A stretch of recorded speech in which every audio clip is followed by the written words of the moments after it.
Olá, amigos e amigas da internet, irmãos e irmãs de Ideal Espírita. Sejam muito bem-vindos ao canal NEP Grupo Socorrista Emmanuel. Eu sou o Marcos, voluntário do Grupo Socorrista Emmanuel, ligado à Aliança Espírita Evangélica. Então vamos aqui dando continuidade ao nosso estudo da Revista Espírita de Allan Kardec, do ano de 1858. Estamos no periódico de fevereiro, e essa é a parte 5, a última parte do periódico de fevereiro.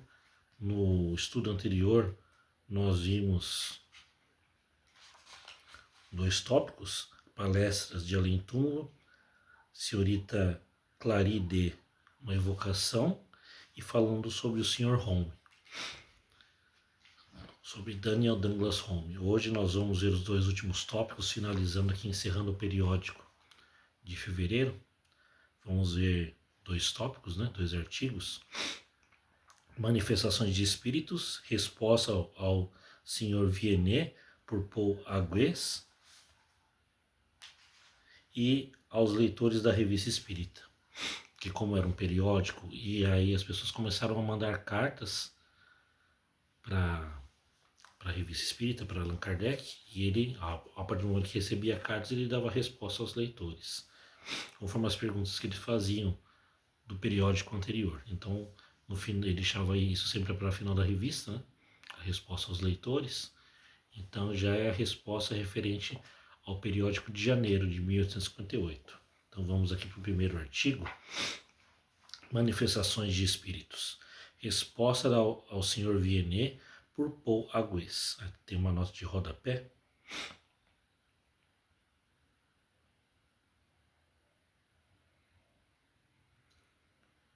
Era o preço da época. A revista foi impressa em formato brochura. O preço era 2 francos. E era vendida em Dentu, Palais Royal e Germain Baillet, na Rue de Escola de Médecine 4. Como se fosse uma banca de jornal, onde era revendida a Revista Espírita, a 2 francos. Ele é o preço da época. Então vamos aqui que fala nesse artigo. O Sr. Paul Agues é um adepto sincero e esclarecido da doutrina espírita. Sua obra, que lemos com muito interesse e na qual se reconhece a pena elegante do autor do Elos de l'Avenir. A tradução disso quer dizer eleitos do futuro. É uma demonstração lógica e sábia dos pontos fundamentais dessa doutrina, isto é, da existência dos espíritos, de suas relações com os homens e, consequentemente, da imortalidade da alma e de sua individualidade após a morte. Seu fim principal é responder às agressões sarcásticas do Sr. Viennet. Ele era um crítico, o Sr. Viennet. Então, Paul Agues escreveu um livro, era um adepto, então ele está respondendo esse Sr. Viennet, que era um crítico. E não aborda senão os pontos capitais, limitando-se a aprovar com os fatos, com o raciocínio e com as autoridades mais respeitáveis, que esta crença não é fundada sobre ideias sistemáticas ou preconceitos vulgares. Ao contrário, repousa sobre bases sólidas. A arma do Sr. Viennet é o ridículo, a do Sr. Agues é a ciência. Pelas numerosas citações que atestam um estudo sério e uma profunda erudição, ele prova que se os adeptos de hoje, apesar de sua cifra sempre crescente, e as pessoas esclarecidas de todos os países que a ele se ligassem, fossem, como pretende o ilustre acadêmico, cérebros desequilibrados, tal enfermidade lhes é comum, como o é a maioria dos gênios que honram a humanidade. Então esse Sr. Viennet, ele era um acadêmico francês. Então, a partir do momento que ele descobriu ali a doutrina espírita, e conforme ela foi ganhando adeptos, ele se tornou um grande crítico. Então, Allan Kardec defendendo o Sr. Agues, que era um adepto do espiritismo, ele fala que então, todas as pessoas inteligentes estavam passando pelo processo de loucura por conta do que alegava esse senhor Viennet. Continuando aqui, nas suas refutações, o senhor Agües conservou sempre a dignidade de linguagem, mérito que nunca será por demais louvado.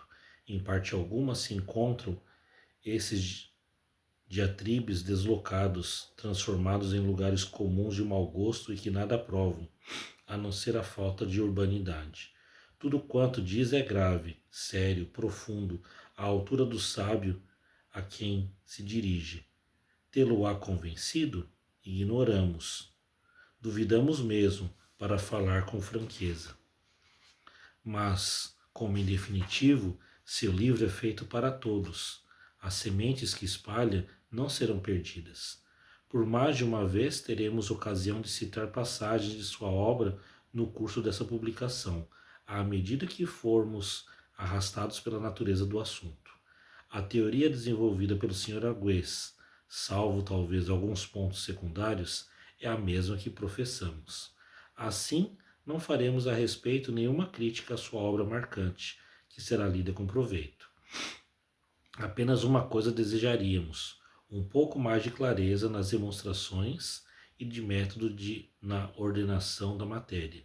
O Sr. Agües tratou o assunto cientificamente, porque se dirigia a um sábio, com certeza capaz de compreender as coisas mais abstratas, mas deveria ter pensado que escreveria menos para um homem do que para um público que lê sempre, com mais prazer e mais proveito aquilo que compreende sem esforço.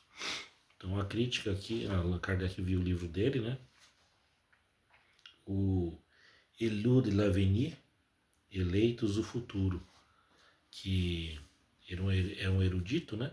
O Sr. Agües, mas ele estava falando aqui, era um escritor da época, que ele era um adepto do Espiritismo e escreveu essa própria obra, mas muito em bases científicas. Então, como praticamente é um livro científico, uma pessoa comum, né, um leigo, talvez não entenderia. Ele procurou escrever para um público-alvo dele, eram os cientistas, os homens sábios e letrados da época. Mas a intenção não era essa, né? A intenção que se você quer espalhar uma ciência nova, uma filosofia, a doutrina tem que se espalhar para o povo comum, para todas as pessoas entenderem, do ignorante ao sábio, do letrado ao iletrado, né? Tem que chegar a todos. Então essa foi a crítica, né? Uma crítica construtiva para o senhor Agües. Ele gostou muito do livro, como diz aqui, que ele não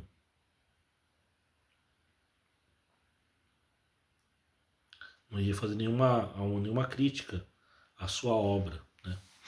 Quanto mais pessoas escrevessem e divulgassem a doutrina, era o que ele queria, mas conforme a própria Allan Kardec fala, né, no estudo universal, né, do conteúdo dos espíritos, sempre fazer o crivo da razão. E aqui, encerrando aqui o periódico de fevereiro, aos leitores da Revista Espírita, Allan Kardec que responde, né? Vamos ler aqui esse artigo. Vários de nossos leitores quiseram responder ao apelo que fizemos em nosso primeiro número, relativamente a informações a nos serem fornecidas. Grande cópia de fatos foram assinalados, entre os quais alguns muito importantes, pelo que somos infinitamente agradecidos. Não somos menos pelas reflexões que por vezes os acompanham, mesmo quando revelam incompleto conhecimento da matéria. Elas permitirão esclarecimento sobre pontos que não tiveram sido bem compreendidos. Se não fizermos menção imediata dos documentos que nos são fornecidos, nem por isso nos passam despercebidos. Isso quer dizer que ele lia todas as cartas, né? Quer dizer, aquele assunto que era mais instigante, que poderia chamar mais atenção, ele publicava. Quando os assuntos se repetiam, né, praticamente as mesmas perguntas, então ele não publicava, até porque publicar sempre as mesmas perguntas em todo o periódico, eu acho que iria ficar maçante, né? Então ele publicava aquilo que era mais interessante, uma pergunta, né, que chamava a atenção dele e que poderia tirar a dúvida dos leitores conforme ele ia publicando a revista.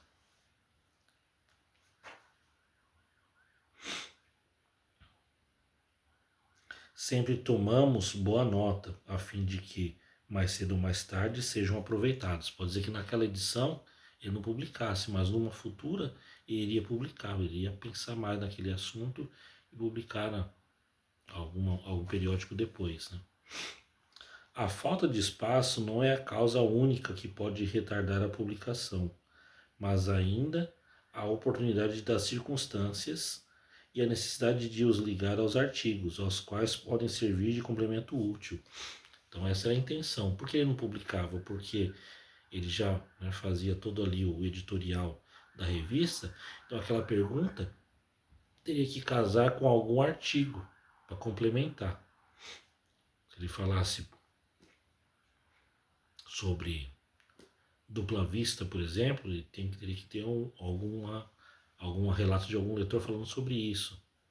Sobre materialização de espírito, a mesma coisa. Algum relato de algum leitor falando que o espírito se materializou na casa dele, no trabalho dele. Então, era mais ou menos isso. Ele aproveitava conforme ali o editorial que ele fazia do periódico daquele mês, ele revisava, aí via a carta que mais se casava com o assunto que ele ia publicar e assim ele publicava.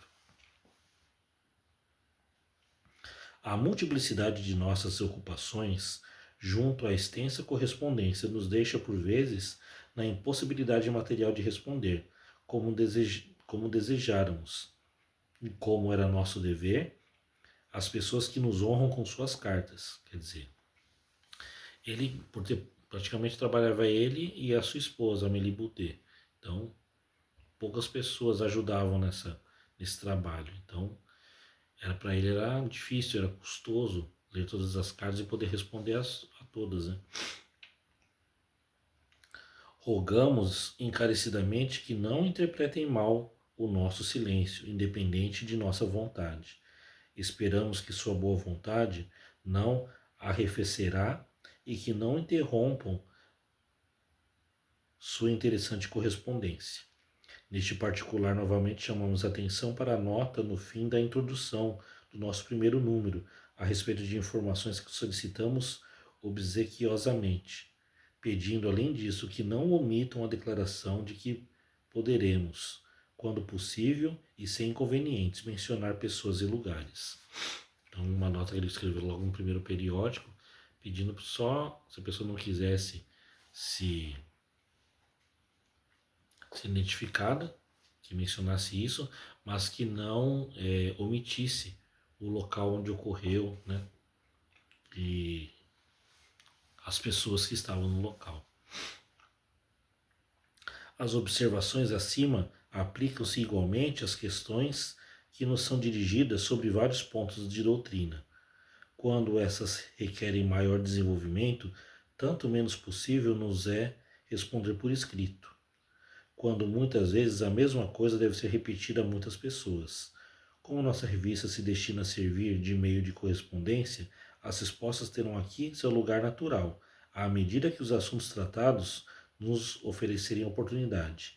Isso será tanto mais vantajoso e de proveito para todos, quanto mais completas puderem ser as respostas. Então, ele quis dizer com esse final aqui, né, essa resposta aos leitores, que muitas vezes ele não tinha necessidade de publicar, ele deixou claro que ele lia todas as correspondências e respondia na medida do possível. Mas muitas vezes as cartas não precisavam nem ser publicadas, as perguntas, porque naquele periódico já iria a resposta para as pessoas, naquele artigo. Se escrevesse algum artigo, por exemplo, sobre materialização de espírito, ele já ia contar algum relato, já respondendo a pergunta de muitas pessoas. E, se necessário, aí ele colocava como complemento no final do periódico a pergunta de alguém para esclarecer. Então, esse foi o final, né, a parte 5 do periódico aqui de fevereiro de 1858. No nosso próximo vídeo, nós iremos ver o periódico 3 de março de 1858 e vamos ver 2 artigos para falar sobre a pluralidade dos mundos, que tem aqui 2 páginas, né? E o outro artigo é um pouquinho mais extenso para falar sobre Júpiter e alguns outros mundos. praticamente 4 páginas. Então esses serão os 2 artigos que iremos ver no nosso próximo vídeo, já abrindo o periódico de março de 1858. Então aqui vamos agradecendo a Deus nosso Pai, a Jesus nosso Mestre que está nos amparando nesse estudo da Revista Espírita, e que, se for da vontade do Pai, que possamos estar reunidos para o nosso próximo vídeo, nosso próximo estudo. Que assim seja, graças a Deus e graças a Jesus.